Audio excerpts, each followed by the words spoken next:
Good afternoon, everyone. Thanks for joining me in this video. Today is Tuesday, 13th day of May 2025. Thanks to everyone who checked on me yesterday. I am very fine.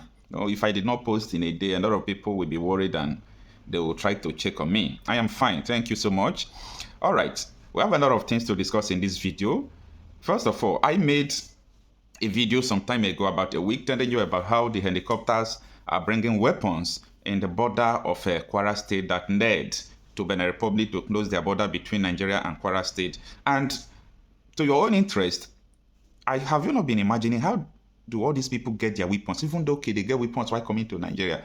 But it's not going to be possible that even in your village, sometimes you see helicopter will fly and pass your village. You don't ask questions, where are these helicopters going? They are going to your farms, going to your bushes. And something like that is this thing now you are seeing on the screen. As you can see, the helicopter there brought weapons, food for all these terrorists. This is the way terrorists are being fed with weapons and food in Nigeria. It's not a new thing to a lot of people. A lot of people already, have the knowledge of this, are aware of all this mess going on in Nigeria. Now, I am surprised because the number of this helicopter, that is the helicopter tracking number, is not too visible in this video, but I use some, applications, some technologies to detect it more.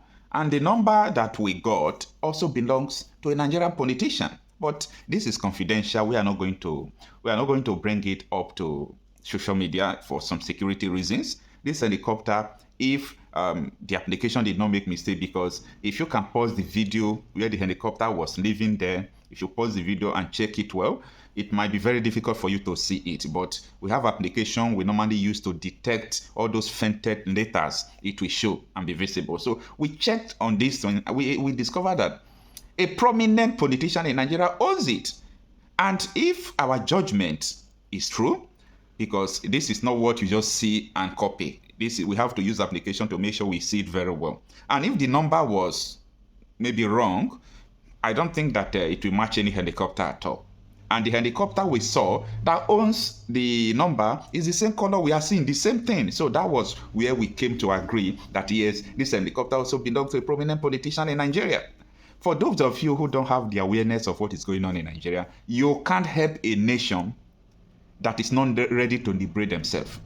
There is no how you can save a nation that is not ready for liberation. Most Nigerians, most ethnic groups in Nigerians, they are not ready for liberation. They are already dying, and they think that that is the way of life. They are psycho conditioned to believing that the way they are living is just all right. Now, that is not enough. The issue of the insecurity in Southeast, I have a totally different opinion about that. A lot of people know my own opinion about the issue of insecurity in the Southeast. Not all those minor kidnapping or ritualists and all those things. That has been in the Southeast right from time.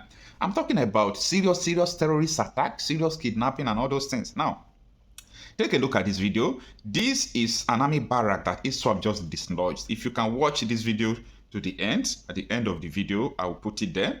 You will discover that so many armor tanks, bulletproof car of the military, they were destroyed by ISWAP. I want to put forth a question. Why is it that if they attack in the north, they are called terrorists, ISWAP, Boko Haram? In the southwest, they are called the same name. They attack in Abuja, they are the same name. They attack even though in Delta, they are the same name. Fulani terrorists, all those people, they are the same name. They are the same mission. They are on the same mission. But anytime the attack happens, anytime these people attack in the southeast, they change the name to ipob. Now, if the time Nnamdi Kanu has not been kidnapped and, held in detention, people would say, oh, Nnamdi Kanu is commanding them. Later, they say Simon Ekpa was the one in charge. He's the one commanding them. Now, Simon Ekpa is not in the picture. Let me tell you, if you like, kidnap everybody in the southeast, put them in one place, this insecurity will continue. Because the people you are thinking that they are the main mastermind of this, all this insecurity, they are not. I am not saying that Igbos are not part of the people who kidnap or do ritual. Yes, I said so. Most of Igbos, they are ritualists. Most of Yorubas are ritualists. Most of Hausas are ritualists. So in Nigeria, that thing you call ritualist is real.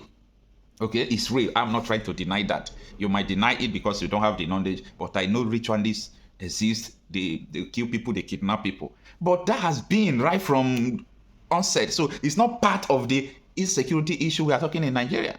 So the people who are taking all these military houses, dislodging it and taking care of it, I think they are the ones that, they are the ones that are carrying out attacks all these places. So do not be deceived by what most media organizations in Nigeria will come out to tell you it is IPOB. That is why this insecurity in Nigeria, you can't solve it.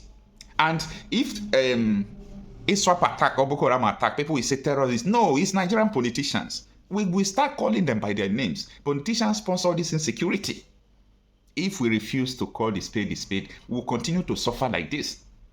We will continue to suffer like this. So it's not going to be funny. It's not going to be funny many days hence. A lot of things are going to happen. People will run out from their homes if they can be dislodging military, barracks like this. Who are you? Nigeria is not safe even for flies. Right from the time of Buhari till now, Nigeria has been in autopilot. Everybody, they are just running their own issue, their own security. Everybody is just, focusing on their own self. Provide your security, what you are going to eat, your social security, and so on and so forth. In fact, your education, you are in charge. There is nothing like government that exists in Nigeria, but people don't want to understand the fact. This is a serious matter, and we must continue to call a spade a spade. A lot of things has been going on. A lot of things has been going on. I learned that Benin Republic closed border, extending it to Lagos, but that did not stop the terrorist attack, because as at the time of that was around 8 o'clock p.m. yesterday, because I was so busy.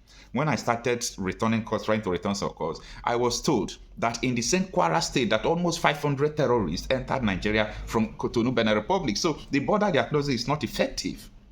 It's not effective. Anyway, Nigeria is large. A lot of people might not understand what is going on, but it's just like when you drop something in a liquid, it will start dissolving and going to all parts of it. That is the way things are in Nigeria. And it's going to be very difficult for this country to survive 2 years again.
They don't achieve the whole way.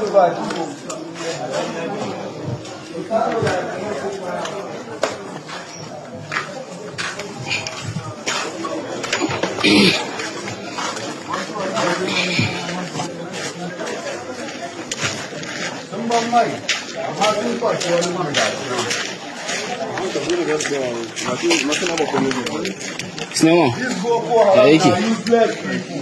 They pass our 3 balls truck or 4 balls truck.